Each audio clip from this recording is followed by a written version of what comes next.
If you ever find yourself wondering what you can do to stay strong or improve your strength and mobility as you get older, we've got a fun video here today with 5 great tips to help you do just that. We believe if you move better, move more often, you're going to live a healthier, happier life. In today's video, we are going to use the lifestyle of a caveman or prehistoric man to demonstrate what you can do in your own life and adapt to certain philosophies and certain research-based facts that will help you move better, live healthier, stay out of the hospital as you get older. These can become habits that you implement in your life that can be very simple. So let's think about cavemen. When you think about a caveman, you think of a man who's dirty, unshowered, hair is all ratty. They're wearing a loincloth, no shoes. They're carrying a stick. They're walking around in the woods. Same thing as a cave woman. They're obviously better clothed. They shop in better outlets. 200,000 years ago, if you understood what life was like, there were several things that went on that were required on a daily basis for cavemen and prehistoric men and women to thrive. Those things involved having to get your own food. We did not have, plants and companies that were making food for us in the grocery stores. They weren't there. So hunting and gathering was the way that these folks got their food. They were constantly on the move. They were never sedentary. They were never sitting. Their whole day was geared around survival, which involved a whole lot of different lifestyles than we have in the Western world today. The other thing that's important to understand is they did not have any hint of some of the diseases that we have today. Some of the chronic diseases that we have in the Western world today, they were not present. Certainly, we know they didn't have any health care, so their lifespan was affected by the fact that they didn't have health care, and youth was a very challenging time. But once a caveman and a prehistoric man was in adulthood, they could pretty much expect to live a healthy life for an average of what we expect to live in the Western world today. Through research, there have been a few things that were found that demonstrate what a caveman had to do in order to survive on a daily basis.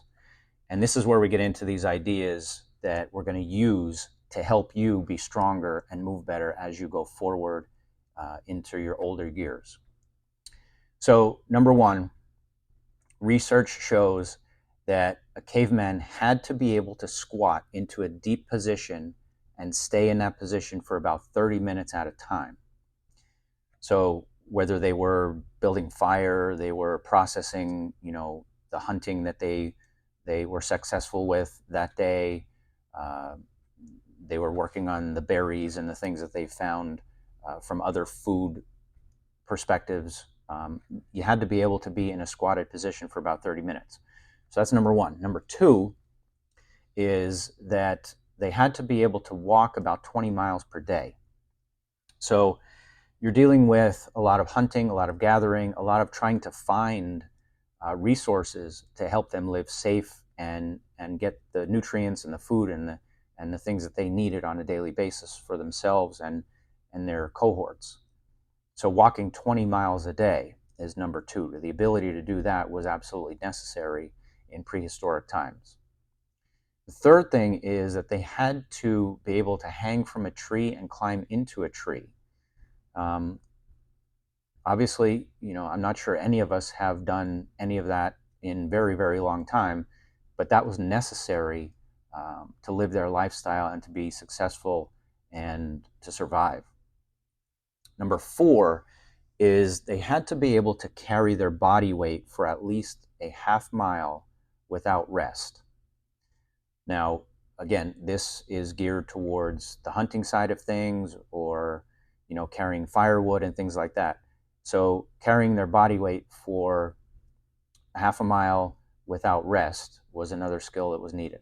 And the fifth was that they had to be able to swim in rough water for 10 minutes.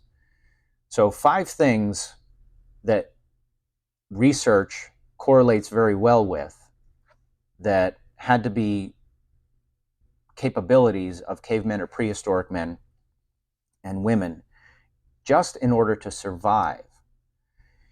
Now, there's a gentleman who discovered these things, and his name is Erwan Lecorre, Erwanlecorre. Those are not guesses. Those are based on his research of prehistoric man. Now, if we take that information and we move into modern day, there's actually a tribe in Tanzania called the Hadza, Hadza, and they live an extremely similar lifestyle. Now, this is where it becomes evident that perhaps that lifestyle or aspect of that lifestyle can benefit us in the Western world. So the Hadza, they hunt, they gather, they walk quite a bit. They're out in the wild. They have no modern resources whatsoever. They have no health care whatsoever. They're very, very similar in their lifestyle as prehistoric man was 200,000 years ago. So the Hadza, as prehistoric man as well, they do not have any of the chronic diseases that we see in the Western world, certainly nowhere near to the degree that we see it. There's no obesity, there's no heart disease, there's no Alzheimer's, there's no Parkinson's or multiple sclerosis. They're quite healthy, and in my opinion, and the opinion of many, many others, the lifestyle, when you compare it to how we live in the Western world, is quite a huge factor that keeps those diseases away. They literally have none of those diseases in their modern tribe, the same as prehistoric man did not have those diseases. Those diseases, our diseases that we see on a regular basis in the Western world, in the United States, came about many, many, many years later. Chronic heart issues, diabetes, Alzheimer's, Parkinson's, those types of things were not around in the era of prehistoric man, and they're not around in the tribe that lives in the way that prehistoric man lives today. This is today. They live in Africa, in Tanzania. And many people have studied that tribe. So there's a lot of correlation between the way they live their lives and overall health and mobility. So that's what we want to take. We want to take all of that information and adapt it, okay? We want to adapt it and apply it to the way that we live as humans in the Western world, so that we can change to do things and stop doing things that are bad for us. We want to do things that are good for our bodies to be able to improve our health span and improve our longevity, so that we can be happier and move better and not decline quickly into chronic disease that we have to live with for years. Okay? So let's compare their lifestyle to the lifestyle of what we see in the Western world. Okay? The Western world, from a visual perspective, 50% of adults are considered obese and 20% of children are considered obese. That is a ridiculous number on both sides. Our lifestyle is more sedentary. It is more in the way of not moving rather than moving, because we don't have a need to do so. Prehistoric man, they have a need to move. They had a need to move because they had to survive by gathering their food and hunting. They had no choice. We have gotten kind of lazy in the Western world, where movement has not been a priority, and simplicity and ease of acquisition of our foods has become a priority. So let's think of fast foods. Okay, fast foods, honestly, people, that's killing us. It's killing us in the Western world. It's It's one of the main reasons that 50% of our population is considered obese and unhealthy. And obesity by itself, okay, from a visual perspective, is not what we're concerned with. We're concerned with what comes along with that. People who carry around extra weight are putting multiple times more stress on their cardiac system and the respiratory system, meaning that more stress is going to break that system down faster, meaning it's taking years off your life to simply be moving around as a heavier person. The more obese you are, the more likely you are to develop diabetes, which causes a whole realm of other physical issues from a disease process. So it's the obesity that's attached to the health concerns that is really an issue when I talk about that. So if we in the Western world are moving very little, and current recommendations for older adults, I think, are 150 minutes per week of regular vigorous exercise. If you're not getting 150 minutes per week and you're eating a diet that is, just garbage, for lack of a better word, if the majority of your diet involves sugar, sodas, things like that, sugar is a terrible substance. If the majority of your diet is cheap food that is processed, we're in bad shape here with that kind of stuff, and it's become habitual. So that's the difference between the way we live in the Western world and the way prehistoric man and the current tribe of Hadza lives. So what do we take from it? What do we use from their example, their lifestyle? And believe me, they didn't choose to live that way. They had to live that way. I guess if they had iPhones to look at all day, or Netflix, or they had McDonald's to run to on a daily basis for their food, you'd see many more illustrations of cavemen that looked a little bit more like Barney Rubble than what we see on a traditional basis. So let's go back and we'll touch on the 5 things that the research shows that cavemen had to be able to do on a daily basis to be able to survive and live. Number 1 was stay in a deep, deep squat for 30 minutes. Number 2, walk 20 miles per day. Number 3, be able to hang from a tree and climb into that tree. Number 4, be able to carry their body weight for half a mile without rest. Number 5, swim in rough water for 10 minutes. Now, there are very few people that can actually do any of that stuff, even in their youth. So we are not jumping from 0 to 100 in one fell swoop.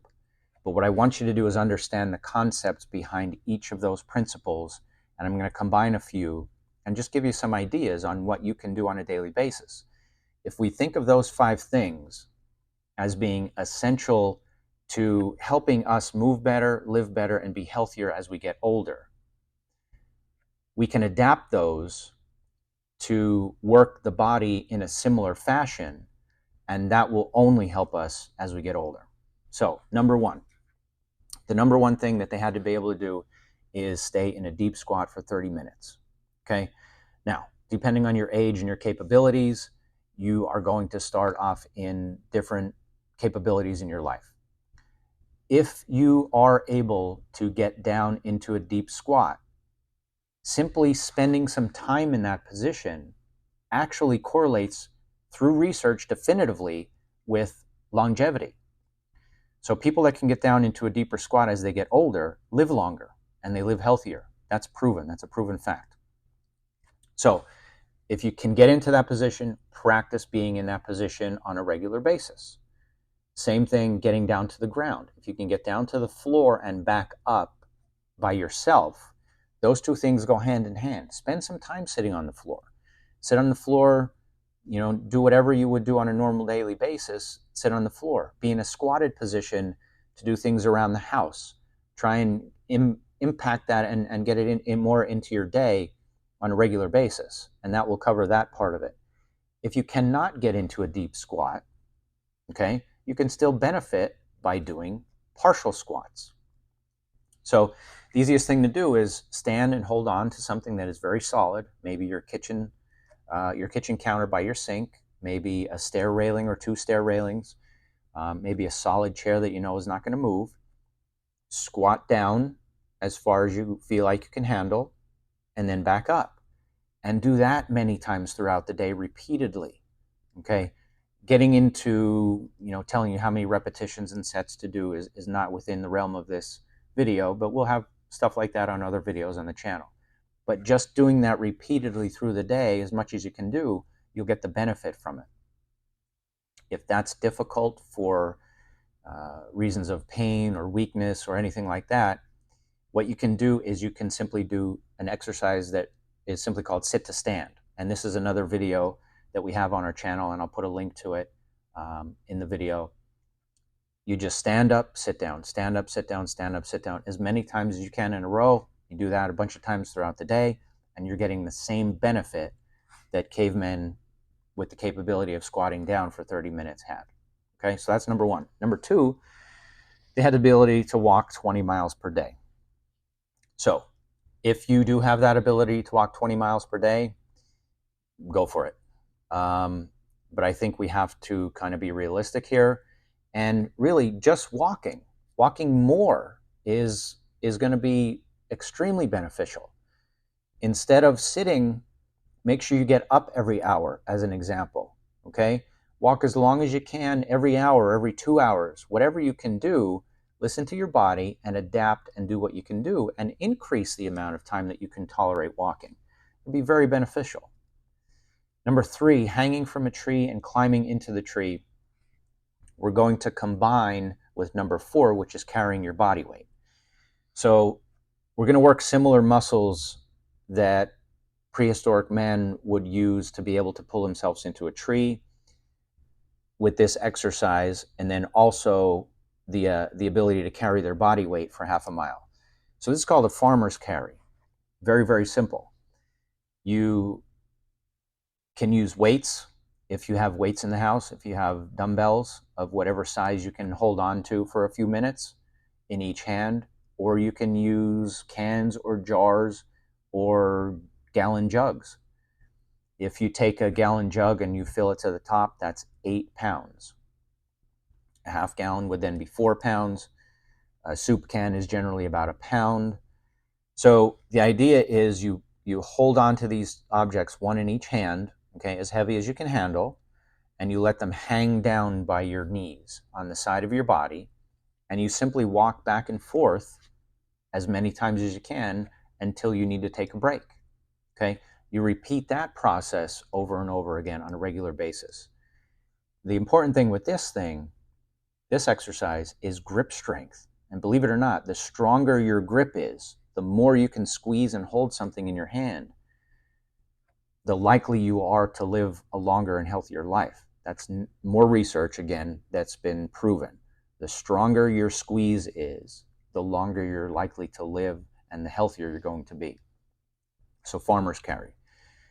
The last one, swimming in rough water for 10 minutes. Now, this is going to touch on your cardiorespiratory capabilities. Okay, so swimming requires a great deal of endurance, and it really gets your heart rate going. It gets your respiratory system going, which aren't anything that you need to really be afraid of. I'm going to link another video here to kind of explain what my philosophies on shortness of breath are, so that you can use that information with this exercise. So swimming is an aerobic activity. So we just need to have you do something at a pace that increases your breathing, not too far, but to the point where maybe it's tough to have a conversation. You can have a conversation, but it's a challenge. And you can breathe at that level and exercise at that level until you feel like you need a break. So things like walking up and down the steps multiple times, simply walking faster, things like that in the house, that can give you the same stimulus that prehistoric man required of his body, being able to swim for 10 minutes in rough water. So those 5 things, okay, if you implement them on a daily basis to whatever degree that you can safely perform, again, always check with your physician to make sure that this is something that your body is okay with doing, and there's no reason that you shouldn't be doing it from a medical perspective. So the bonus tip in this video has to do with your nutrition and the way cavemen ate. So This is also very research based. It's based on fact. It's based on studies that have proven that what we eat on a daily basis, what we buy in the grocery store on a daily basis, is literally killing us. It's my philosophy that is supported by a great deal of studies and research that food can be medicine and food can also be poison. And we are more likely to be eating food that is poisonous, believe it or not. So the caveman diet, the prehistoric diet, there's no preservatives. Nothing is processed. Obviously, nothing comes in a box, in a bag, in a jar, okay? Anything that comes in a box, a bag, or a jar is processed with chemicals. And frankly, in America, uh, our regulations on what people can put in to their food that is sold are not as strong as they are in other countries. So there are things in our food that have a terrible effect on us. So one main rule is if God made it, you can eat it. If you would never keep an ingredient on your shelf to cook with, you probably shouldn't be eating it because it's linked in with other things that are definitely not good for you. So if you would not keep it on your shelf to cook with, don't eat it. What you want to be doing is avoiding sugar. Sugar is poison. Sugar is absolute poison. There's nothing beneficial from sugar. If you're drinking sodas and soft drinks and things like that, lemonades and fruit punch and all this kind of stuff, in most of those drinks, 100% of the calorie comes from sugar. It's terrible. It's a pro-inflammatory substance, which means if you have any inflammation in your body, arthritis, for example, the sugar is going to make that feel worse when you're using it. I don't like artificial sugars either. I don't think they're studied enough. I don't think they're proven to be safe. And they have a similar effect on your brain as regular sugar does anyway. So I think those things have to be avoided. I would avoid anything that's processed. Eat plenty of greens, okay? Plenty of what the earth gives you. That's what the prehistoric man based his diet on because he had to.